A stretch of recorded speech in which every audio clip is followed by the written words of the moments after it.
Bonjour, ici Daniel Martel. Je vous souhaite la bienvenue à la partie 7 de la programmation du PIC en assembleur. Et pour les quelques leçons suivantes, on va changer un petit peu le tempo. Plutôt que d'aller avec une leçon purement théorique, on va travailler à partir d'un projet, et histoire de rendre notre cours un petit peu plus intéressant. Alors, le projet que je vais travailler avec vous, c'est un petit montage qui nous permet de mesurer une distance par ultrason. Alors, c'est un petit montage je vous dirais qui est relativement simple, qui travaille avec un transducteur ultrason qui nous permet là, tout simplement de mesurer la distance et de l'afficher sur un petit écran. Alors voyez-vous sur l'écran on dit distance égale 23,68 cm. Ben, c'est parce que le mur est à cette distance-là. Si on l'approche, bien entendu la distance va varier en conséquence. Alors au cœur de ce petit projet-là, on a un transducteur qui est le HCSR04. C'est un petit transducteur qui est très commun. On ne le voit pas très bien sur l'illustration ici, mais c'est un transducteur intelligent dans le sens qu'il y a une puce sur ce transducteur-là. C'est pas juste un simple transducteur, c'est un transducteur intelligent. Il y a 4 bornes pour le faire fonctionner. Alors, si vous regardez à gauche complètement, c'est l'alimentation, plus 5 volts. À droite complètement, c'est la mise à la terre. Et il y a 2 autres pins. Une qui va recevoir, donc elle s'appelle TRIG pour trigger. Elle va recevoir une impulsion d'au moins 10 microsecondes de la part du PIC.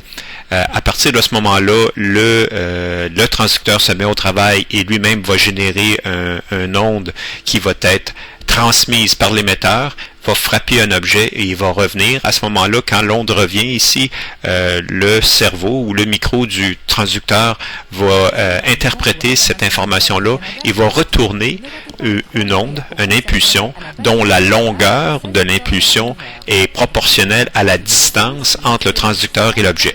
Alors, voyez-vous ici ce qu'on doit faire. En résumé, on envoie une impulsion. Ici, voyez-vous, la flèche s'envoie par ici. C'est qu'on envoie une impulsion au transducteur et le transducteur nous retourne une impulsion et la longueur de cette impulsion-là est proportionnelle à la distance entre le transducteur et l'objet. Alors, c'est comme ça que ça fonctionne. Alors, pour cette petite merveille de la technologie-là, on ne dépense pas plus de 2 $. On peut commander sur eBay facilement. Soyez pas surpris par le bas prix. Voyez-vous, ici, on dit 1,29 free shipping. C'est pas mal ça. Vous pouvez commander ça. Ça va vous prendre... c'est un peu long hein, qu'on fait venir ces trucs-là de la Chine. Ça prend 6 semaines, 8 semaines. Mais vous allez avoir ce que vous cherchez. Notre diagramme simplifié, on a un PIC 16F877A et malheureusement ici la lettre A ne s'est pas présentée pour la leçon. Et puis on a un affichage. Ici c'est écrit 2 caractères. Moi en fait j'utilise un 4 par 20. Et puis notre transducteur qui est branché sur le PIC. Je vais rentrer dans les détails des pins un peu plus tard. L'affichage, alors j'utilise un affichage de 4 lignes, 20 caractères, 4 lignes. Pourquoi? Parce que je trouvais que le rapport qualité-prix c'était plus avantageux et puis ça peut servir pour de multiples projets. La fiche technique est assez facile à trouver. Alors celui que j'utilise c'est le 2004A. Alors ça vous avez juste Google 2004A, vous allez trouver la fiche technique assez simplement. Pour le commander, encore une fois sur eBay, un peu moins de 10 $. Là, voyez-vous ici 8,88, 8,94. Celui-là il est hors prix, il faut magasiner un peu avec la livraison gratuite. C'est dans ces prix-là que j'ai payé, c'est ça que j'ai commandé. Ça fonctionne très bien. Alors maintenant, on va regarder ensemble l'algorithme simplifié du fonctionnement de notre projet. Alors la première étape, comme toujours, c'est le réglage du PIC. Donc c'est là qu'on vient déterminer le port B, le port D, est-ce qu'il est entré, est-ce qu'il est sorti. On vient mettre fermer le convertisseur analogue digital et ces choses-là. Ensuite, on doit envoyer une impulsion. OK, donc cette fameuse impulsion-là, ici, dans nos commandes, il faut envoyer une impulsion. Ensuite, il faut mesurer le temps de l'écho. Alors, il faut venir mesurer ici ce temps de l'écho. Convertir ce temps-là en distance. Après ça, il faut afficher le résultat. On remet les compteurs à 0 et on recommence. OK? Alors ça, c'est l'algorithme vraiment simplifié, là, comment on procède pour en arriver là. Alors, juste avant de rentrer dans le code, en fait, j'ai fait un copier-coller dans les diapos suivantes, j'ai fait un copier-coller de certaines parties du code là, pour vous commencer à vous expliquer comment ça fonctionne. Une des parties intégrales de mon code, puis c'est pour ça que vous voyez, ça commence par un point-virgule, ici c'est des notes que je me suis mis, c'est la configuration de la connexion ici. Voyez-vous ici DB7, donc la pin 14 sur sur mon écran d'affichage ici va aller à RB7, donc au port B, port B bit 7, qui est la pin 40 de mon PIC. Donc le 40 ici fait référence à mon PIC, c'est la pin 40, et puis DB7 fait rapport avec mon affichage ici. Fait que fiez-vous pas, ce que vous voyez là ici, c'est pas nécessairement proportionnel, c'est une image que j'ai trouvée qui est pas directement liée à mon projet, mais qui est tellement semblable que j'ai utilisé tel quel. Alors voyez-vous ici, tout le pinout est là, donc les DB0 à DB7, c'est vraiment ce qui a rapport avec l'affichage, donc c'est cette partie-là ici. Le suivant, ERW, RS, V0, VDD, VSS, ça se trouve être les pins de contrôle qu'on voit ici en bas là, sur notre affichage. Après, j'ai l'ultrasonique ici, donc j'ai deux pins, j'ai le Echo et j'ai le Trig. Donc le Echo, je l'ai branché sur RD2, donc sur le port D pin 2, et mon Trigger, je l'ai branché sur le port D pin 3. Souvenez-vous de celui-là ici, le port D pin 3, c'est là qu'il faut envoyer notre trigger. Et puis j'ai branché aussi une petite LED là, pour strictement comme moniteur. Alors on commence avec le code. La première chose qu'on doit faire, c'est d'envoyer une impulsion ici. Alors souvenez-vous, je vous ai dit que c'était sur le port D à la pin 3. Alors ce qu'on va vouloir faire, c'est un BSF, donc bit 7F. Donc venir mettre la bit 3 du port D à 1. C'est très très simple. Et au préalable, on fait un bank cell port D. Ça, c'est une chose qu'il faut vraiment là, que ça devienne un automatisme. De vraiment toujours faire les bank cells avant de faire les commandes pour s'assurer qu'on est dans la bonne banque. Autrement, on peut avoir des problèmes d'exécution. Alors, on fait un bank cell ici strictement pour s'assurer qu'on va pointer sa bonne banque. Et puis, un BSF. Puis là, à ce moment-là, avec cette simple commande-là, si je viens juste de mettre en position high ici. OK, là, vous vous doutez qu'il va falloir le mettre à l'eau. Bien entendu, mon BCF, là, le bit clear F, arrive juste ici. Mais avant d'arriver là, je veux lui mettre un petit délai. Donc, je vais lui mettre un délai de 10 microsecondes. Alors maintenant, souvenez-vous de ce qu'on a appris dans une leçon précédente. Je pense à la leçon 2 ou à la leçon 3. Je vous ai expliqué comment ça fonctionnait. Alors, ce que je viens faire, c'est que je viens mettre une valeur 7 à mon compteur. Je fais une boucle de compteur ici. Une boucle de compteur ici qui va durer 7 cycles. Voyez-vous, la valeur 7 hexadécimale que j'ai poussée dans le compteur 1.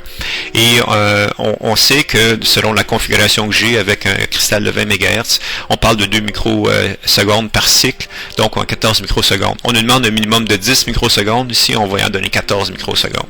Alors, voyez-vous, rendu à cette étape-là, ici en bas, je viens de compléter mon impulsion. Je viens d'envoyer mon impulsion, je l'ai descendu ici, et je suis prêt à passer à la prochaine étape.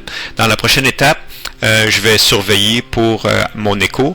Juste avant de faire ici, je viens me préparer en chargeant mes compteurs. Ici, j'ai deux niveaux de compteurs. Le compteur compte et compte 1. Je vais mettre FF puis 0F ici, là, dans cette étape-là ici. Là. Ça, c'est strictement préparatoire à l'étape suivante.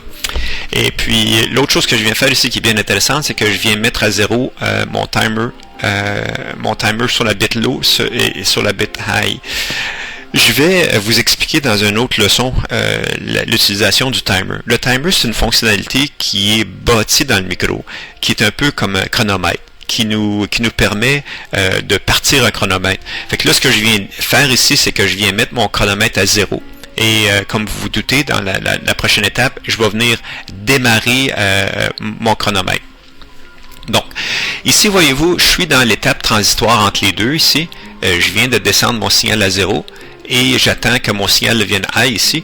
Alors ici, je fais une petite boucle, puis je viens tester, OK, au port D de la pin 2, si mon signal est high. Fait que je fais un bit test, BT, bit test, F qui est port D, skip if clear. OK, donc s'il est à 0, je skip, donc je skip par-dessus GoTo, et puisque je tombe dans ma loupe ici de temps. OK? Donc, je viens tester si c'est clear, je skip if clear, donc saute si c'est clair. Clair veut dire 0. Tant que c'est clair, il va sauter par-dessus l'instruction go to test. Puis quand finalement il va trouver ce signal-là qui va être à I ici, il va aller à go to test. Alors, la raison pour laquelle j'ai mis une boucle de temps ici, c'est simplement pour pas que le programme tourne en boucle éternelle si jamais ça a été déclenché par accident. Alors, l'étape suivante qui va go to echo test, et non pas echo et go to test, mais go to echo test. Donc, une fois que le signal est à I ici, que la condition est positive, on va à la echo test. Donc, on va aller sur la diapo suivante pour voir qu'est-ce qui se passe avec echo test. On peut se douter un peu ici qu'on va démarrer le timer. Effectivement, voyez-vous ici, à cette commande-ci, BSF, T1 con 0. Alors, ce qu'on vient faire ici, encore une fois, c'est quelque chose qu'on va apprendre dans notre prochaine leçon quand on va voir les timers. Et on vient démarrer notre chronomètre ici en tournant la bit 0 de ce registre-là à I. C'est bit 7, donc ça veut dire met à I la bit 0 du registre T1 con. Donc, vient par démarrer le chronomètre. On vient démarrer le chronomètre ici. Avant ça, ce qu'on fait, c'est qu'on vient encore une fois mettre des valeurs dans notre compteur pour la même raison que tantôt. Donc, c'est pour une protection, pour pas tomber dans une loupe indéfinie. Alors, ce qu'on fait ici, c'est qu'on va venir tester. Maintenant que le signal, qu'on a commencé à compter, on va venir tester. Alors, on vient faire un test si notre port D2, donc si notre écho est à l'eau. Alors, skip if set. Donc, on va sauter par-dessus. Donc, on n'ira pas à stop tant qu'il va être à l'eau. Et quand il va être à I, donc quand il va être à l'eau plutôt, le comptage va être terminé. Quand il va être à l'eau, la condition ici ne sera pas rencontrée, donc il va faire l'exécution suivante. Qui va go to stop. Quand on arrive à stop ici, on a la commande BCF TCON. Alors, c'est l'opposé de la commande qu'on a eue ici où on allumait le chronomètre. Ici, on vient éteindre notre chronomètre. À ce moment-ci, on a éteint notre chronomètre et notre temps qui correspond au temps de l'impulsion est sauvegardé dans notre compteur, dans notre chronomètre qui est T1 con. Okay. Après ça, ici, on fait un call show. Alors, show, on va se douter que c'est la sous-routine qui va permettre de faire l'affichage. En fait, le show va faire deux choses. Show va faire le transfert entre un temps et une distance et deuxièmement, s'occuper de l'affichage. Alors, on vient faire ça ici. Quand c'est terminé, cette sous-routine-là, on revient ici et puis on vient clignoter ici tout simplement notre DEL rouge pour indiquer qu'on a un cycle de complété et go to ultra, on retourne au départ. Alors, voyez-vous, cette partie-là est quand même relativement simple. On vient simplement, à l'aide des commandes, là, bit set puis bit clear, venir allumer un port, l'éteindre pour contrôler notre trigger. Puis avec la commande bit test F, ici, on vient vérifier si notre cycle est rendu à 0 et on vient tout simplement éteindre notre compteur. Alors, dans la prochaine séance, on va regarder comment le compteur fonctionne. Maintenant qu'on voit l'intérêt pour un compteur, ici, on va rentrer dans les détails du compteur. Et je vous remercie de votre attention pour aujourd'hui et je vous souhaite un excellent apprentissage.